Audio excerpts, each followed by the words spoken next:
রাখাল কান দেয়ার বলে ভাইজান এই জন্যই আমি ভিতরে ঢুকতে চাই না, কারণ ভিতরে নবীর দামি দামি সাহাবী, আমার মতন রাখাল মসজিদের মধ্যে কেমনে ঢোকে? কিন্তু ওই পথিক আমার সর্বনাশ করেছে। ওমর ফারুকের দিকে এইভাবে আঙ্গুল তুলে রাখাল বলতেছে, ওই পথিক আমার সর্বনাশ করেছে। ওই পথিক আমারে কইছে যদি হযরত ওমরকে দেখবার চাও তাহলে সামনে কাতারে দাঁড়াইলে মেহরাবের মধ্যে দেখবা যেই মানুষটা ইমামতির মুসাল্লায়, ওই মানুষটি হলেন হযরত ওমর। আমি সারা জীবনের সাধনা একটা বার শুধু হযরত ওমরকে দেখতে চাই, কিন্তু হযরত ওমরকে দেখতে এসে ওই পথিককে যদি আমি মেহরাবে দেখতে পাই তাহলে তোমরাই বলো লোকমা ছাড়া তো আমার উপায় নাই। আমি আল্লাহু আকবার লোকমা দিয়া ওই পথিককে মেহরাব থেকে বের করে ওই জায়গায় হযরত ওমরকে আমি এক নজর দেখতে চাই। হাজার হাজার সাহাবীরা কাঁদতেছে, হাজার হাজার সাহাবীরা কান্দে। রাখাল চিল্লায় বলে আল্লাহ, বারান্দায় নামাজ পড়া ভালো, এই ভিতরে কেন কান্দা কান্দি শুরু হয়ে গেল? ওসমান গনি বলে রাখাল ভাই, ভিতরের মুসল্লি কান্দার কারণ হলো তুমি যারে পথিক পথিক বলতেছ তিনি হলেন হযরত ওমর। যেই বলছে তিনি হলেন হযরত ওমর, গাছের গোড়া কাটলে গাছটা যেমন ঠাস করে পড়ে যায়, রাখাল তেমনি হযরত ওমরের সামনে পড়ে ওই কাটা মুরগির মতন ছটফট করে বলতেছে, ইয়া আমির আল মুমিনিন, আমি আপনাকে তওবা পড়াইছি, আমি আপনারে মুনাফিক কইছি, আমি আপনাকে ভণ্ড কইছি, এত কথা বলেছি, অথচ অধম রাখালকে আপনি কিছুই বলেননি। সঙ্গে সঙ্গে হাজার হাজার মুসল্লি চিৎকার করে বলতেছে, এই পাগল সামনে কেমনে গেল রে? কারে তওবা পড়াছে, কারে মুনাফিক কইছে, কারে ভণ্ড কইছে? এই পাগল মেহরাবের মধ্যে ভুল বকতেছে, এই পাগলকে সামনে যাওয়ার সুযোগ কে দিল? সমস্ত সাহাবী যখন চিৎকার করে উঠেছে, এমন সময় হযরত ওমর জোড়হাত করে বলতেছেন, আতিউল্লাহ ওয়া আতিউর রাসূল ওয়া উলিল আমরি মিনকুম, আল্লাহর আনুগত্য করো, নবীর অনুসরণ করো, আমি যদি তোমাদের আমির হই আমাকে কি তোমরা মানো? সমস্ত সাহাবী বলে 100 বার মানি, 1000 বার মানি।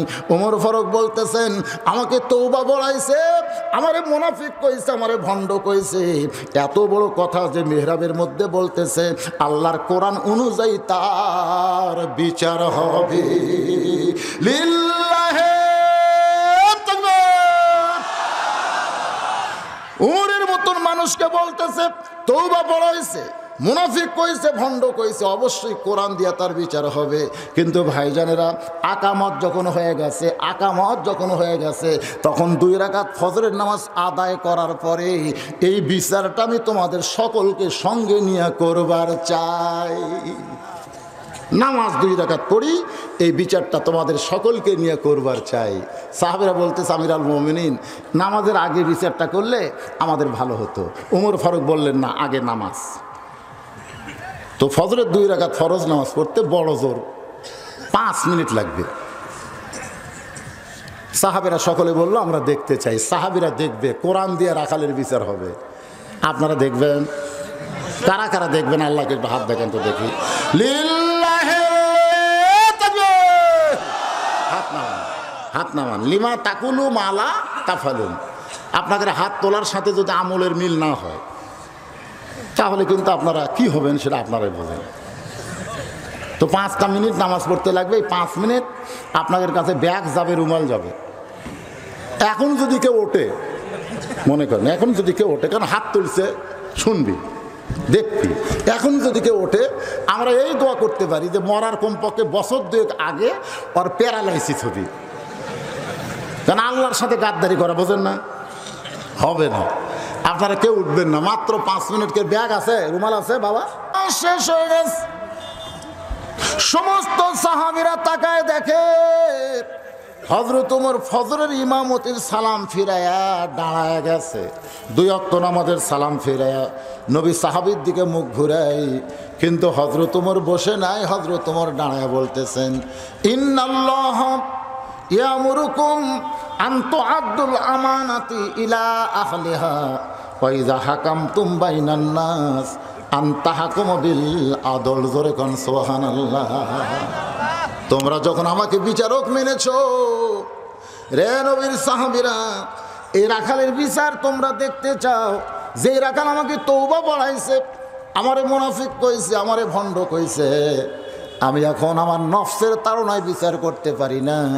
বিচার করতে হলে আল্লাহর আইন দিয়া করা লাগবে, জোরে কোন কথা ঠিক কি না? বিচারকের যদি রাগ থাকে, বিচারকের আগে থেকে টুপিওয়ালা দাড়িওয়ালা দেখতে পারে না। আগে থেকে এই টুপিওয়ালা দাড়িওয়ালা দেখলি মনে করে এরা বেন জঙ্গিরে।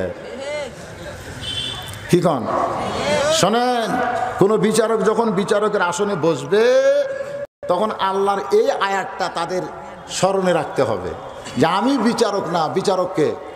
আরো ধরে কন না কেন? বিচারককে। আমি হলাম প্রতিনিধি, আমি আমার ইচ্ছা মতো বিচার করব না, বিচার করবো আল্লাহর আইন অনুযায়ী। তাহলে বাংলাদেশের বিচারগুলো ভালো হবে কি হবে না? ধরে কন। ওমর ফারুক আয়াতটা তেলাওয়াত করে এক টানে রাখালকে, এভাবে রাখাল বসে আছে, বসে তো রাখাল কাঁদতেছে যে আমি কি করছি রে, যাক দেখার জন্য সারা জীবন সাধনা করছি, তাকে আমি তওবা পড়াছি, তাকে আমি মুনাফিক করছি, তাকে আমি ভণ্ড করছি, আমার জীবনই শেষ রে। ওর বিবেকের কামড়াই উই কিন্তু জ্বলতেছে, জোরে কোন কথা ঠিক কিনা? আচ্ছা, যে লোকটা নিজের বিবেকের আদালতে কঠিন আসামি হয়ে গেছে, তাকে আবার নতুন করে কি বিচার করবে? ওমর ফারুক এক টানে রাখালকে তুলেছে, সমস্ত সাহাবীরা তাকায় দেখে ওমর ফারুক রাখালকে বুকের মধ্যে চাইপা ধরে রাখালের শেষদার জায়গায় একটা চুমা খায়।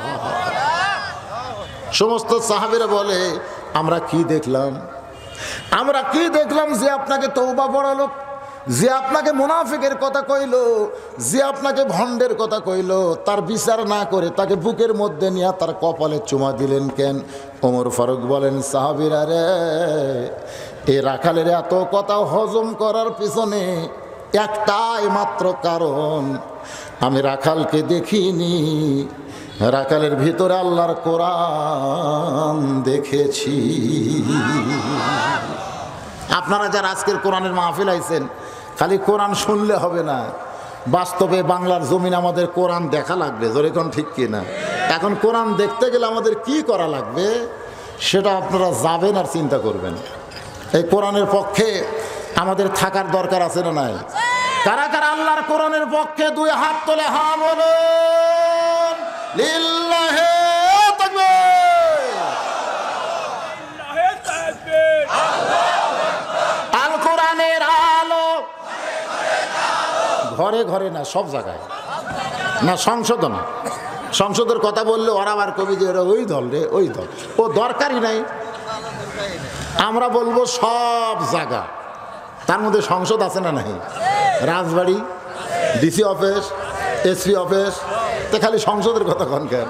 সব জায়গার মধ্যেই কোরআন জ্বলাতে হবে। আল কোরআনের আলো, কোরআন হাদিস যেখানে, দুনিয়ার মুসলমান লিল্লাহি তাকবীর। আল্লাহুম্মা আমিন। আল্লাহুম্মা আনতাস সালাম ওয়া মিনকাস সালাম তাবারাকতা ইয়া যাল জালালি ওয়াল ইকরাম। আয় আল্লাহ তাআলা, সেই মাগরিবের নামাজের পর থেকে রাত 12:15 পার হয়ে গেছে, এই দীর্ঘ সময় পর্যন্ত তোমার পাগল বান্দা বান্দিরা আরামের বাড়ি, আরামের ঘুমকে বাদ দিয়া কোরআন হাদিসের মোহাম্মত কলিজার মধ্যে নিয়া এই জান্নাতের বাগানে বসে বসে কোরআন হাদিসের আলোচনা শোনার শেষে আমি গুনাহগারের সঙ্গে রহমতের দরজায় ফকির হয়ে দোকানা হাত তুলেছে। আল্লাহ মেহেরবানি করে আজকের মাহফিল আমাদের সকলের হেদায়েতের জন্যে, নাজাতের জন্যে, জান্নাতের জন্যে কবুল করো। এই মাহফিলের শুরু থেকে শেষ পর্যন্ত যত আলোচনা হয়েছে আল্লাহ, এর মধ্যে যদি ত্রুটি হয়, ভুল হয়, মাফ করে দাও। এর যা হাদিয়া মঞ্জুর করো, সোনার মদিনায় নবী পাকের রওজা মুবারকে আল্লাহ কবুল করো। তামাম আম্বিয়া কেরাম আসহাবে কেরাম, তাবিনী কেরাম, তাবা তাবিনী কেরাম, তামাম পৃথিবীর মাটির নিচে যত মুমিন মুমিনা শুয়ে আছে আল্লাহ সকলের আরওয়াহ পরে হাদিয়া কবুল করো মাবুদ। আমরা যারা হাত তুলেছি আমাদের জনম দুকুনি মা যাদের কবরে গেছে, ছোট্ট একটা শব্দ হলো মা, এ নামের মধ্যে যে কি মধু